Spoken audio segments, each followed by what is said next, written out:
probably 7 or 8 years ago. I had a sleep apnea study and the results were terrible. And the solution was a CPAP machine, and that was not a solution for me. So I decided to ignore the problem. Then it was about 2 years ago, we got another sleep apnea test because it had gotten worse. And again, it was worse. And again, I ignored the problem because I did not want that CPAP machine. Finally, the symptoms I was experiencing got much worse. And the only real symptom I was experiencing was my wife, Lillian Rose, complaining about all of my real symptoms that I never really got to see or experience. So, honey, if you could touch on those, that'd be great. I'd be happy to. When he first started having sleep apnea issues, I knew something wasn't right. The kicking, the snoring, the gasping for air, everything, it was horrible to sleep in the room with him. After a professional comprehensive sleep study was done, and as he said, they only offered one solution, and that was a CPAP machine. And I don't know why he was so adverse to it, but he said he wouldn't do it. And so it got considerably worse over time.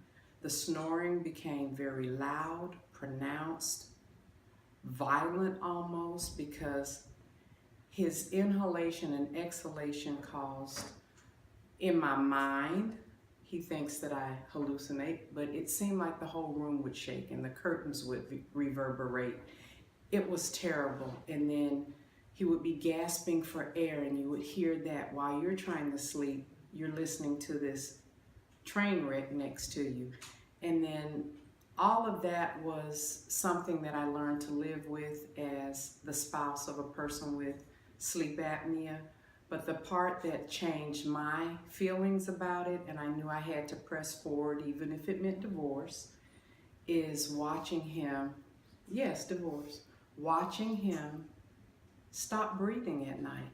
Completely just stop breathing, get really still, and I had to move him, push him, jostle him, do something to cause him to take a deep breath to start breathing again.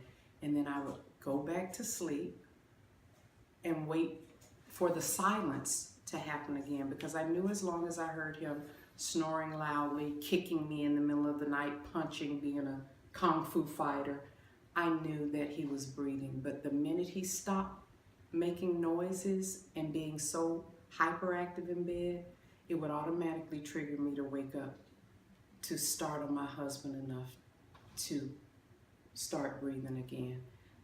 I consider that abusive for my emotions, because he never really understood how severe it was, but I did.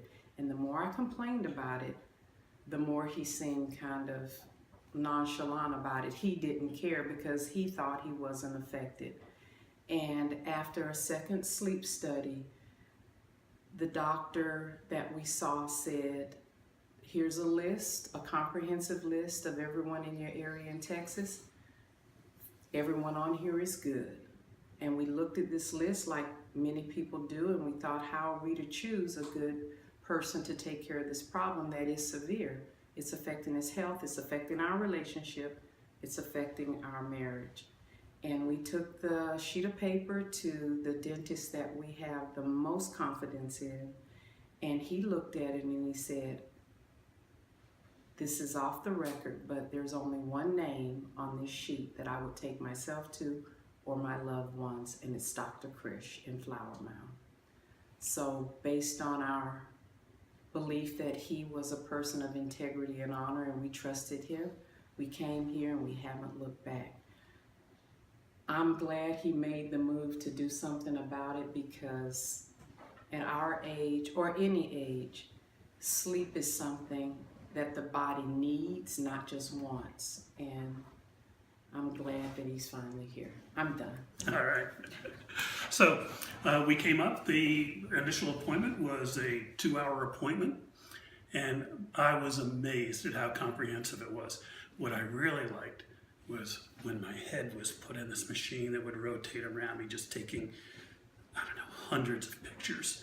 You know, I felt like I was going back to the future or something. But anyway, it was really good. And the staff here is simply outstanding. So I don't know how long it was, maybe a couple of weeks after that first visit, we came back and picked up the appliance. And let me just take a moment to show this to you. This is for nighttime sleeping only. I don't snore during the day when I'm walking around or working at my desk. Really simple to use, simple to clean. And by the way, I've had this, maybe 8 or 10 weeks? No, a little bit longer. A little bit longer. 3 months. And how many nights have I missed using it, or have I not used it? You've used it every single night, even when we go on vacation. There you go. No matter where we go. There you go. If we don't have cell phone, wallet, or keys, we have your nighttime appliance. In our handy dandy little nighttime appliance carrier. Okay, so this is easy to clean, as I mentioned, to pop in, to pop out. It just makes you talk funny. But I like that. He can't talk to me. He can go to sleep. And easy to take out. And that's right. You know, you do tend to just go to sleep quickly. And, you know, not that I would ever ignore you, but now I have a reason. I can't communicate with you. So, as I said, 100% compliance. Well, you can attest to really how my sleeping is now. It's, at first, I was very nervous because we had gone, since we gotten married, when I hear silence, even when I'm asleep, when I don't hear the reverberation of noise and the kicking, it triggered me to wake up, he's not breathing. So the first 2 weeks, I didn't sleep hardly at all because it was so quiet in the room, and I thought, he's not breathing at all.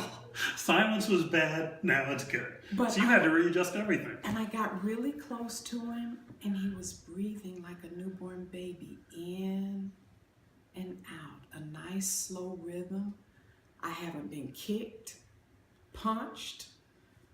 I've gotten good sleep, and it took about 2 weeks for me to adjust to him being quiet. And because he's now getting restorative sleep, I'm finally getting restorative sleep, there is no way we would ever have a life without that mouthpiece again. I don't know what the technical name is for it, but that really... Who's ever seen this one, though? Oh, well, whatever. That really has done so much for me. I sleep better. He's not taking naps all day long and being crabby. And it bothered his circadian rhythm of sleep a lot because in the past, he would think that he slept 6 hours at night, but even I know that he probably only slept about an hour and a half during the night. So all during the day, he'd take little cat naps. One day I walked into his office. He wasn't even lying in a recliner. He was leaning back in his chair with his mouth wide open, snoring, asleep, sitting straight up in a chair.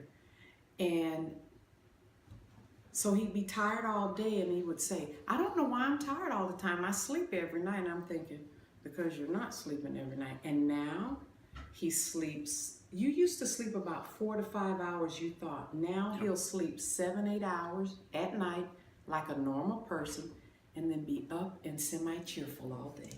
If the stock market is good. And as Lillian Rose mentioned, I did really notice the almost lack of naps during the day. I get to work at home, my home office, and I had this really nice high back chair. And as my wife said, I could just lie back and put my head against the back of the chair and take a quick 10-minute nap. And I would do that once, twice, 3 times a day. I was able to do that because of what I do. But to me, I thought they were refreshing naps, but now I don't need those refreshing naps. So that's really been the biggest benefit for me, where I've really noticed it, because my snoring never bothered me, but boy, it is nice not to take those naps. And this has now been, as you say, about 3 months, and this really kicked in from day one. I was going to say that I anticipated that with some type of intervention, it would take a while for you to see results and for me to see results. It actually happened the very first night. Yeah. You don't see anything in this planet that happens instantly, so that was a good thing.